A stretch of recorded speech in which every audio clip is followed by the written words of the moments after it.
Buenos días. Bueno, continuando con el segundo tema de este primer curso internacional de otorrinolaringología pediátrica, voy a exponerle el tema de epistaxis. Soy el doctor Carlos Cieza, médico asistente del Instituto Nacional de Salud de San Borja.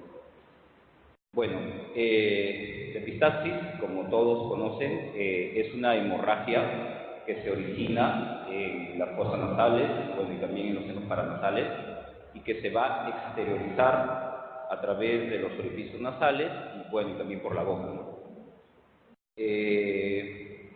A todos nosotros nos ha llegado alguna vez un niño, un adolescente o un adulto con sangrado nasal, con epistaxis. Y todos conocemos también que es una urgencia, es una de las urgencias más frecuentes en otorrinolaringología pediátrica. También se conoce que el mayor porcentaje de esta patología es autolimitada, por lo tanto no requiere un tratamiento médico específico. Bueno, como todos sabemos, la epistaxis es un problema común que ocurre en hasta el 60% de la población en general. Se ha estimado que entre el 5 al 10% de la población presenta un episodio de sangrado al año. De este grupo, el 10% ha requerido una atención médica específica. Y de este grupo selecto, solo el 1% es el que acude a nosotros, a la consulta de otorrinolaringología, solo el 1%. Ahora, hay un comportamiento también bimodal de la epistaxis. La mayoría de los casos se producen antes de los 10 años de edad y hay otro grupo, bueno, que es importante mencionarlo, que es a partir de los 45, 50 años de edad. Y también es importante mencionar que la epistaxis en niños menores de 2 años es poco frecuente. En el caso que ocurra una epistaxis persistente en esa edad, debemos considerar una patología importante subyacente como un trastorno hematológico importante. En ese caso tenemos que pedir exámenes específicos. Incluso si hay sangrado en esa edad, también debemos pensar inclusive en abuso infantil. Y bueno, esta condición fue descrita desde la antigüedad, desde la primera descripción del sangrado nasal, fue descrita por Hipócrates. Y bueno, el nombre actual de epistaxis se acuñó desde el año 1798 con Cullen. También es importante mencionar que hay una variación estacional con predominio en los meses de invierno y que se ha encontrado en la mayoría de los casos, pero no en todos los estudios.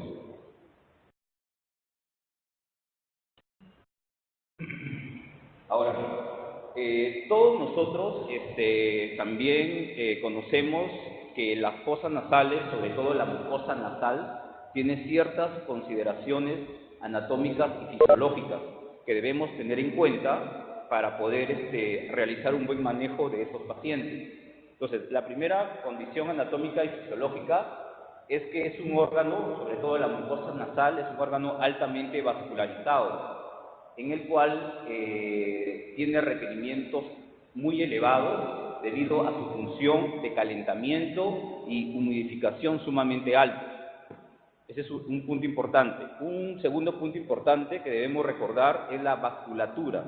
La vasculatura en las fosas nasales recorre por debajo de la mucosa, la cual no presenta una capa escamosa, por lo tanto no está protegida y por lo tanto está expuesta a diferentes factores ambientales, etcétera, que ya vamos a mencionar la etiología y que van a condicionar a esta patología.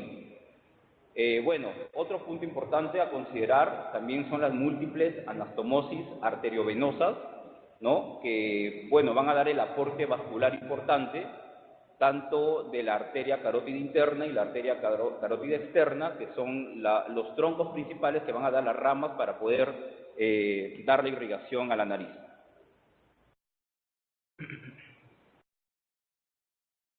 Ahora, en la nariz tenemos plexos, el plexo anterior y el plexo posterior. Ahí en el gráfico podemos observar que la arteria carótida interna a través de la arteria oftálmica, va a dar origen a las arterias etmoidales, tanto anterior y posterior, que van a dar irrigación al septum nasal y que van a través de la lámina cribiforme. También observamos que la arteria carótida externa va a dar dos ramas importantes, la arteria facial y la arteria maxilar interna. La arteria maxilar interna va a dar una rama importante que es la arteria esfenopalatina, que como sabemos va a atravesar el foramen esfenopalatino para dar ramas nasopalatinas y posteriormente las ramas septales y también ramas turbinales. Y también la arteria carótida externa va a dar una rama que es la arteria facial, que a su vez va a dar la arteria labial superior y a su vez va a dar también ramas septales. Todas estas ramas terminales, tanto de los dos sistemas arteriales importantes que vemos en el gráfico, se van a anastomosar en el septum anterior. Y esta área que todos conocemos, y que es el sitio donde se realiza la cauterización química en los niños, se llama la área de Lirol o el plexo de Kieselbach. Ahora, esta área de Lirol o el plexo de Kieselbach es como ya mencionamos, una anastomosis vascular que se encuentra más o menos a 1 a 1.5 centímetros posterior a la unión mucocutánea. Y es el responsable del 90% de las epístasis. Y esto es más común en los pacientes pediátricos. Entonces, los niños que acuden a nuestra consulta generalmente vienen por un sangrado a nivel del septum nasal anterior, sobre todo a nivel de esta área. Bueno, entonces, si la nariz también tiene una irrigación anterior, entonces va a tener también una irrigación posterior, que es el plexo posterior. El plexo posterior va a estar formado por un plexo que también tiene un nombre propio, que es el plexo de Woodruff, que viene a ser anastomosis de vasos de mayor calibre. Este plexo va a estar formado por ramas de la arteria esfenopalatina y que se van a anastomosar también con ramas de la arteria faríngea ascendente. Este plexo, como su nombre lo dice, está en la parte posterior de la nariz y por lo tanto produce mayor riesgo de complicaciones por la ubicación del sangrado. En este plexo también tiene dificultad de acceso para el control hemorrágico y a diferencia del anterior no es frecuente en niños, felizmente. Es más frecuente en adultos mayores y sobre todo en adultos que presentan algún tipo de comorbilidad. Entonces, en resumen, hay dos plexos importantes, el plexo de Kieselbach o el área de Lirol, que es el plexo anterior. Bueno, ahí ya he vuelto a colocar el tema de la irrigación, que es más frecuente en los niños, como vemos en el gráfico, el sangrado hacia los orificios nasales, y el plexo nasofaríngeo, plexo de Woodruff, que va a producir sangrado hacia la parte posterior de la boca, hacia la orofaringe. Ahora, esta clasificación de la epistaxis es la más común y a la cual nosotros estamos más familiarizados. Todos sabemos que podemos clasificarla en una epistaxis anterior y una epistaxis posterior. Ahora, el punto de corte que es importante para la división de esta clasificación es la relación del sangrado, es la relación importante que existe del sangrado con el óseo natural del seno maxilar, para decir una epistaxis anterior y una epistaxis posterior. Ahora, la epistaxis anterior son muy frecuentes, generalmente, como ya mencioné, son autolimitadas y el 90% es en el plexo de Kieselbach, como vuelvo a repetir, y son más frecuentes sobre todo en el área septal, son más frecuentes en niños, como ya he mencionado. Y en la parte posterior, bueno, por las ramas posterolaterales de la arteria esfenopalatina y pueden surgir de la arteria carótida y pueden producir una hemorragia significativa. Bueno, hay otra clasificación de acuerdo a la clasificación anterior, en la cual vemos también que tiene que ver mucho con la etiología, las causas. Hurgarse la nariz, sobre todo es algo frecuente en todos nosotros, pero no es frecuente en los niños. Esta acción de hurgarse la nariz puede producir un traumatismo, un trauma digital. en la nariz de los niños y por lo tanto producir sangrado. Es una de las causas más frecuentes de epistaxis en niños. La sequedad o irritación de la mucosa también es muy frecuente, es una causa frecuente en niños.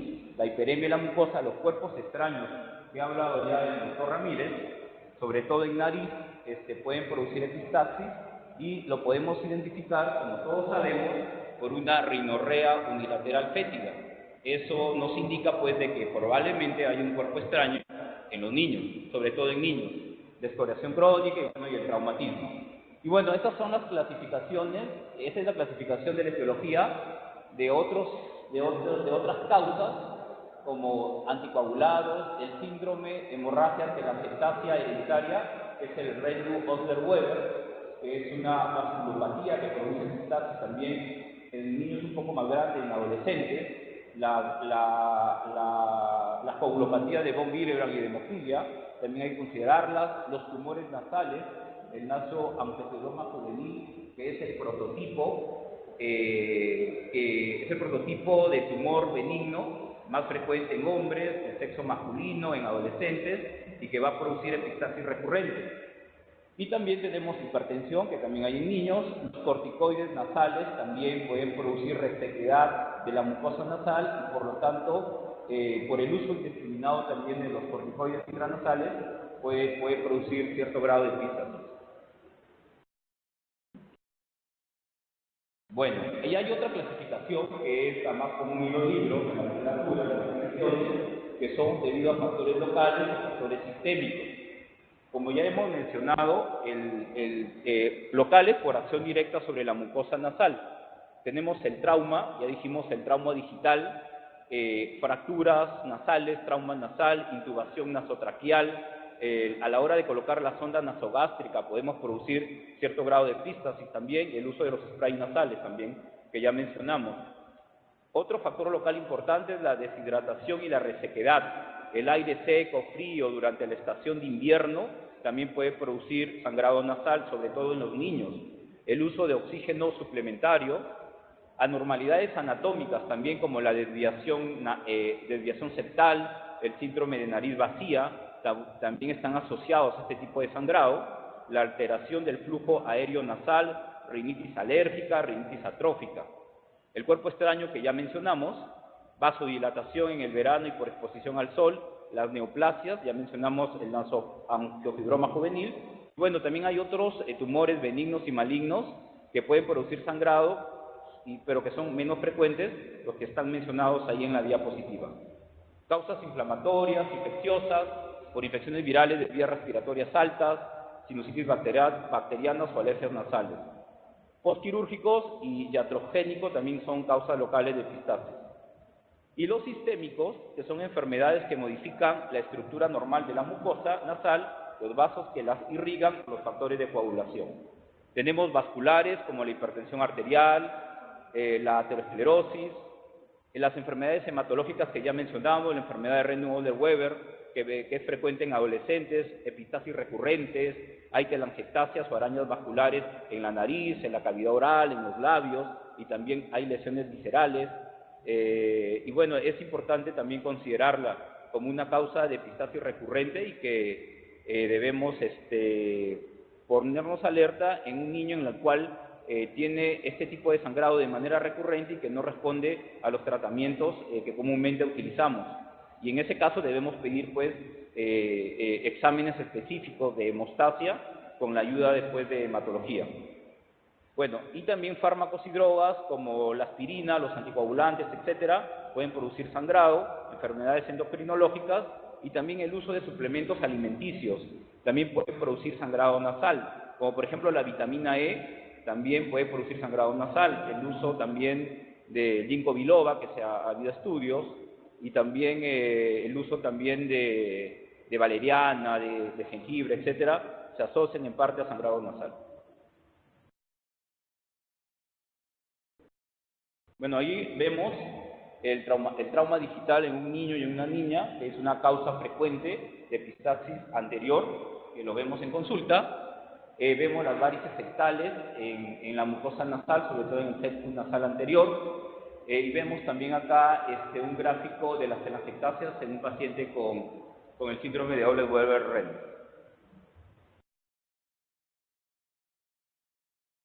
Bueno, y ahí están también las causas ya más específicas de sangrado o de epistaxis en niños, que es lo mismo que ya mencionamos, y acá observamos también una tomografía de un nasofibroma juvenil con contraste, en la cual pues se observa la tumoración a nivel de fosa palatina derecha y también por vía endoscópica vemos la tumoración, que hay que tener en cuenta. Ahora, vamos a ver el manejo inicial de la epistaxis. A todos nosotros en algún momento nos ha llegado algún tipo de sangrado nasal a nuestro consultorio, y bueno, y voy a mencionar ahora cómo vamos a manejar ese tipo de sangrado. En primer lugar, el paciente tenemos que considerar el ABC, es decir, el manejo de la vía aérea, que la vía aérea esté permeable, si todo está bien, el control de la hemorragia y posteriormente el acceso vascular para el aporte y la reposición de los fluidos. Vía aérea y estabilidad cardiovascular, predisposición a hemorragias. También es importante la historia clínica, como en toda patología, los signos vitales, el examen físico a través de una rinoscopía anterior o a través de una endoscopía nasal, y también los exámenes de laboratorio que generalmente se piden, el perfil de coagulación, el TT, el TPT, etcétera, hemoglobina, hematocrito. Bueno, y al realizar el examen físico, ya nosotros vamos determinando si es un sangrado anterior o posterior. Bueno, en cuanto al tratamiento inicial, lo más importante para ubicar e identificar la zona del sangrado es tener un buen frontoluz, una buena iluminación, porque si no lo tenemos no vamos a ver nada. Entonces una buena iluminación en nuestro consultorio, en la cama del paciente, etc. También se puede aplicar tópicamente vasoconstrictores como la oximetazoline, que es un alfa-agonista 1. Básicamente va a ayudar a producir vasoconstricción, pero debemos tener cuidado al aplicar estos vasoconstrictores, sobre todo en niños pequeños también. Aplicación de presión, la presión durante 5 minutos ayuda también a parar el sangrado nasal, sobre todo en los niños. Y luego la cauterización, que hay varios tipos de cauterización, como ya vamos a ver. La más frecuente son las cauterizaciones químicas con nitrato de plata, en las cuales, previa anestesia tópica, pues como todos sabemos, se va a colocar el nitrato de plata, se va a formar un coágulo blanquecino. Generalmente se dice que es por desnaturalización de las proteínas a nivel de la mucosa, y con esto corregiríamos la mayoría de epistaxis, sobre todo anteriores en niños. Ahora, en el caso que no se pueda identificar la localización, el punto de sangrado, tenemos que colocar los taponamientos. Ya vamos a ver que el taponamiento puede ser anterior o puede ser posterior, y generalmente va a controlar la hemorragia entre un 80 a 90%. Debemos valorar también los signos vitales del paciente, sobre todo la presión arterial en pacientes hipertensos, la corrección de coagulopatías, retiro de los medicamentos relacionados. Cuando llega el paciente a consulta es importante también a la hora de la anamnesis preguntarle qué tipo de medicamentos está tomando, porque algunos medicamentos pueden predisponer, como hemos visto, a diferentes tipos de epistaxis. Bueno, esto es lo que primero se hace, pues, ¿no? El paciente tiene que estar sentado, tranquilo, inclinado hacia adelante, se presiona digitalmente las fosas nasales durante 5 minutos, y esto controla sobre todo las epistaxis anteriores, sobre todo en los niños, bueno, y también en adultos. Bueno, ahora, cuando se hace la presión digital y pasan los 5 minutos y no se controla el sangrado, lo que podemos realizar es colocar torundas de algodón o de gasa embebidas, como ya he mencionado, con solución vasoconstrictora, como la oximetazolina al 0,05%. Si no tenemos estos vasoconstrictores, podemos utilizar silocaína con epinefrina al 2%, o podemos utilizar también ampollas de adrenalina en 1/1000, y sobre todo viendo los antecedentes del paciente también. Y eso se coloca unos 10 minutos, y si a pesar de esos 10 minutos continúa el sangrado, entonces no se puede localizar el punto de sangrado, entonces lo que nos queda es colocar pues un taponamiento nasal. Y el taponamiento nasal consiste pues en colocar un material dentro de la nariz para poder controlar el sangrado. Ahora, las clasificaciones que existen del taponamiento nasal, de acuerdo al material usado, pueden ser un taponamiento nasal absorbible versus un taponamiento nasal no absorbible. De acuerdo a la ubicación anatómica, puede ser un taponamiento nasal anterior versus un taponamiento nasal posterior. Y también debemos tener en cuenta las consideraciones de cada uno, así como también las complicaciones propias de cada uno. Porque cuando realicemos un taponamiento nasal anterior en los niños, tenemos que tener mucho cuidado. Y ya quiero mencionar que no es de primera elección utilizar los taponamientos comerciales que venden en niños, ni tampoco los neumotaponamientos. Primero lo que se utiliza son gasas embebidas con algún antibiótico tópico, y ya vamos a ver el procedimiento cómo lo vamos a realizar. ¿Ya? Entonces eso es importante.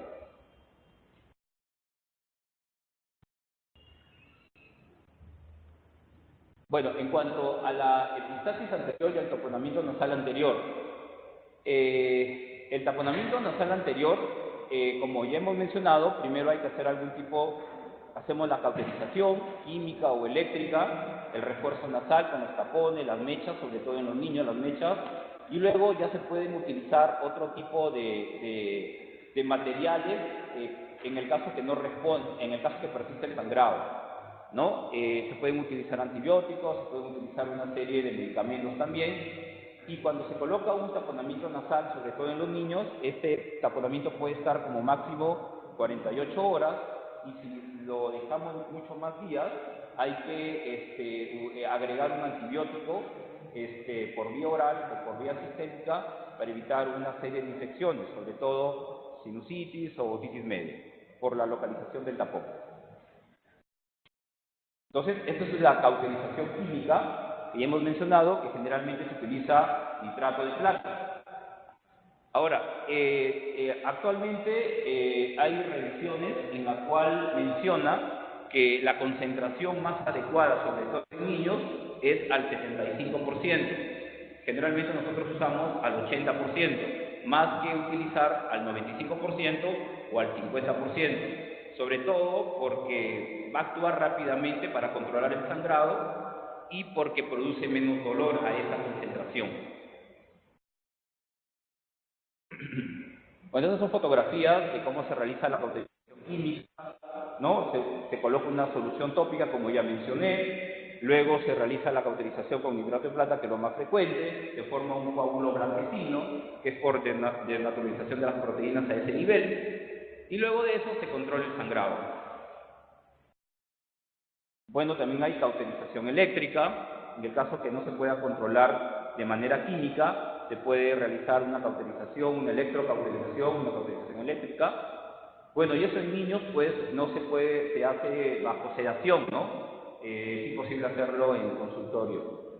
Y bueno, allá vemos en la parte superior izquierda la primera medida ante un sangrado nasal en niños, las cauterizaciones que ya hemos mencionado con nitrato de plata, y vemos acá el taponamiento nasal anterior que se realiza.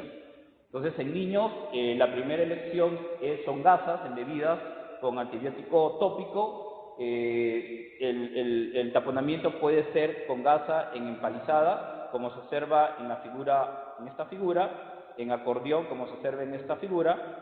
Bueno, este es con el Merocel y este es con un balón, doble balón. Pero lo más frecuente en niños es esto, ¿no? Al final del taponamiento anterior se puede colocar un pinocho o una pequeña gasa y esparadrapo para evitar el sangrado. Y siempre verificando que no haya un sangrado nasal posterior.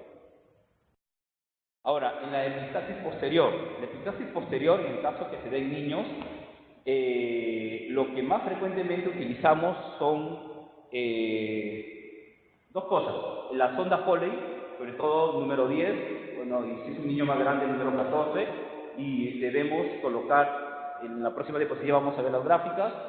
La sonda, insuflar ese balón, más o menos unos 10 mililitros o 15 mililitros puede ser de cloruro, o incluso algunos colocan simplemente el aire, para poder hacer el taponamiento posterior de manera adecuada. Podemos utilizar también una torunda de gasa, la cual se va a introducir con una sonda de alimentación por la nariz, por vía transoral hasta la nasofaringe, y así controlar el sangrado nasal.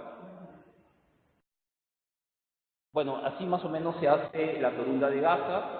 Va a depender de la anatomía de cada niño, el tamaño de la torunda. Se van a colocar 3 hilos generalmente de seda, 2 que van a salir por ambas fosas nasales y una que va a salir por vía oral, para poder tener como guía a la hora de colocar el tapón posterior. Luego que se coloque el tapón posterior, debemos colocar también un tapón nasal anterior, sobre todo el bilateral. Bueno, en la práctica diaria aquí en el instituto, generalmente este tipo de tapones lo estamos colocando en niños en los cuales posoperados, por ejemplo, de nasofibroma juvenil, que luego de la cirugía es necesario colocar este tipo de taponamiento para evitar cualquier tipo de sangrado. Este tipo de balón que se utiliza, doble balón, que controla también la hemorragia tanto en la parte posterior como en la parte anterior, también se puede utilizar, pero en niños más grandes. Y bueno, generalmente este tipo de taponamiento posterior es en niños más grandes, en adolescentes, en la cual la sonda Foley se introduce a través de la fosa nasal. Si ustedes gustan, lo pueden embeber con una solución de vaselina estéril para que pueda ingresar bien. Y en esta foto, hasta que la sonda se encuentre por detrás de la úvula, en ese momento se insufla los 10 o 15 mililitros de suero o de aire, y luego se empieza a empujar la sonda hacia arriba, hacia la rinofaringe o nasofaringe, para que pueda controlar la hemorragia. Luego de eso se coloca un taponamiento nasal anterior y se estabiliza la sonda. Ahora, en el caso de que coloquemos esta sonda Foley y persiste el sangrado, se puede colocar una sonda Foley contralateral también, y se hace un taponamiento nasal bilateral. Este taponamiento nasal generalmente en niños se tiene que realizar con sedación o en sala de operaciones. El paciente se tiene que hospitalizar, hay que utilizar tratamiento antibiótico también por vía sistémica, también analgésicos, y bueno, este taponamiento, a diferencia del taponamiento anterior que puede estar durante 48 horas, este taponamiento posterior generalmente puede estar entre 5 a 7 días, incluso hasta 10 días dependiendo del caso.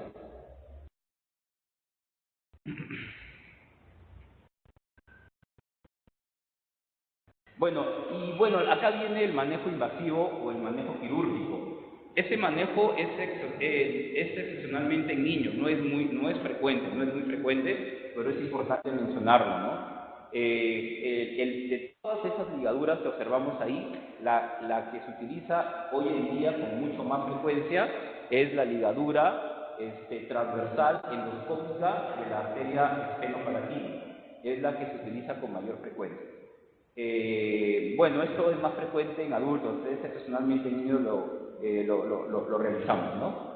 Aunque también se puede realizar una fotografía y embolización selectiva, la cual es tanto diagnóstica para localizar el sitio de sangrado, como también terapéutica, y en el caso de hacer una embolización selectiva tiene una tasa de éxito entre el 60 y 90%, pero tiene ciertas complicaciones, ¿no? Como dolor facial, como oftalmoplegia, etc. Bueno, y es cómo se realiza la ligadura de la arteria esfenopalatina.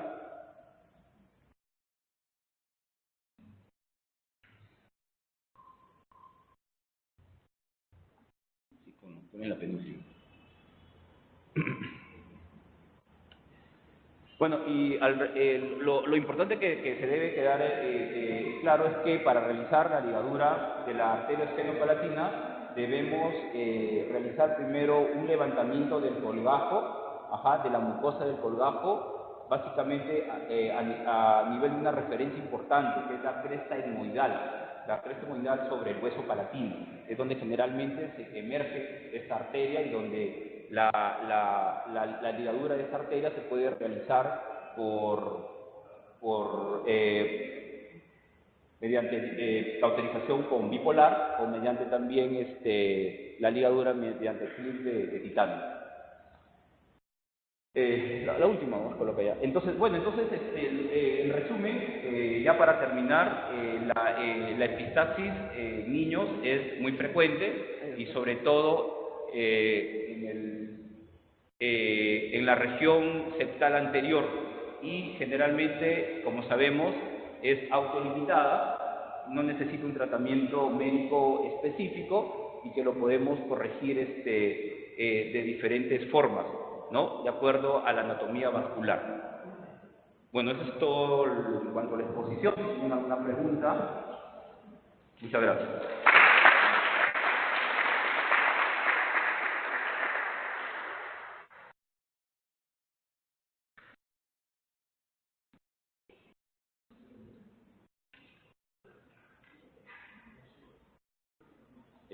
¿Alguna pregunta? Si no, lo que continúa es el rey.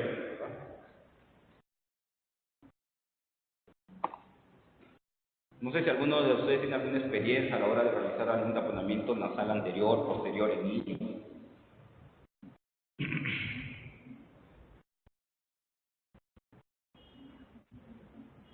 En el caso de los pacientes con rinitis alérgica que usan corticoides nasales y necesitan equipo, ¿cuál es la recomendación? Bueno, en ese caso, lo primero, debemos suspender el corticoide, básicamente por 2 meses, para evitar, sobre todo, porque probablemente ha habido un uso indiscriminado del corticoide tópico nasal, el cual ha producido resequedad de la mucosa nasal, para que la mucosa nasal pueda nuevamente tornarse de manera adecuada y luego recibir el tratamiento.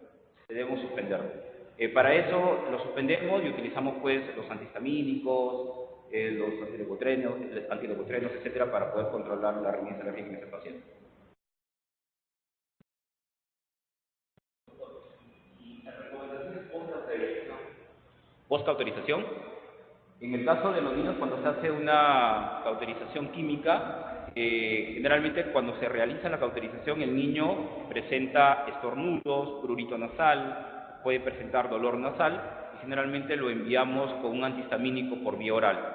Y básicamente eso, nada más, evitar algún tema de actividad física y sobre todo en niños, recomendaciones a los padres, evitar que hagan el trauma digital, etcétera. El antihistamínico le va a controlar el tema de los síntomas alérgicos y post-cauterización también. Sí se puede utilizar, pero hay estudios en los cuales se ve que no hay ningún beneficio, ¿no? Pero básicamente lo mandamos con un antihistamínico.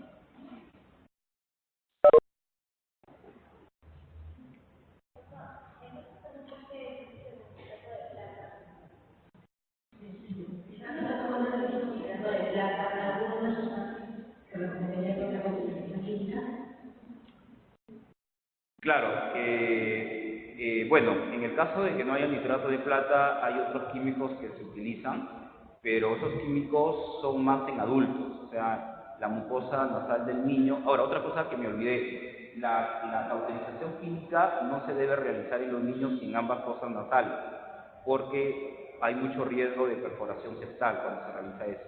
Y la cauterización también uno lo tiene que saber realizar, tiene que ser de manera adecuada para evitar, evitar dañar el pericondrio del septum nasal.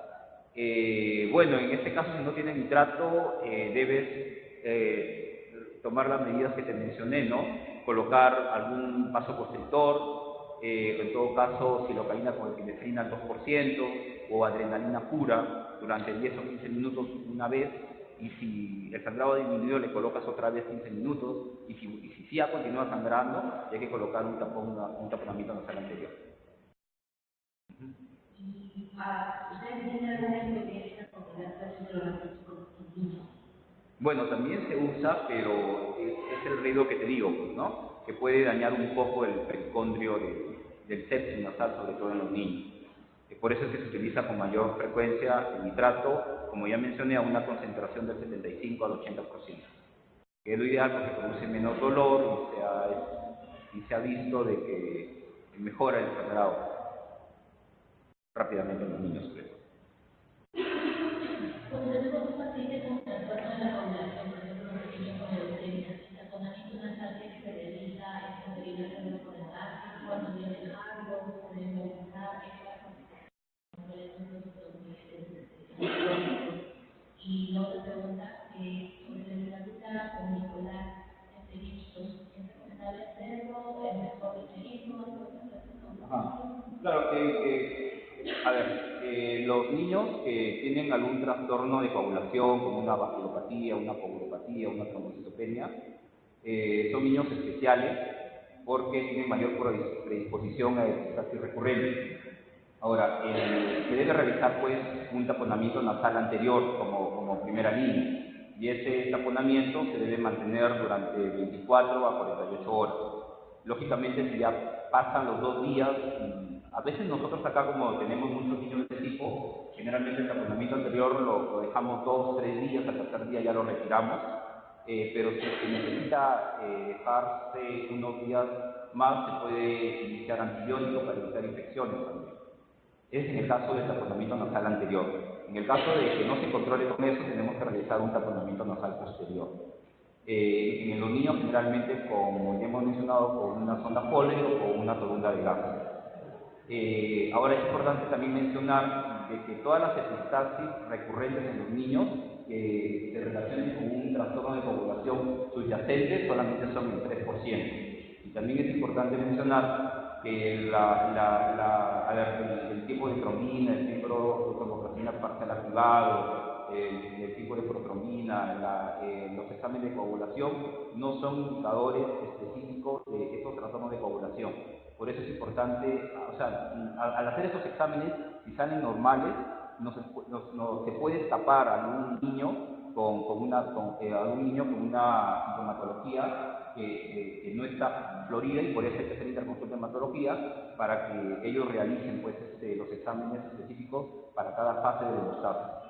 Y la segunda pregunta era de la ligadura. Bueno, esto acá no hemos realizado en niños y en la literatura menciona que es algo excepcional, y si se realiza, se tiene que realizar en sala de operaciones bajo anestesia general y bajo control endoscópico.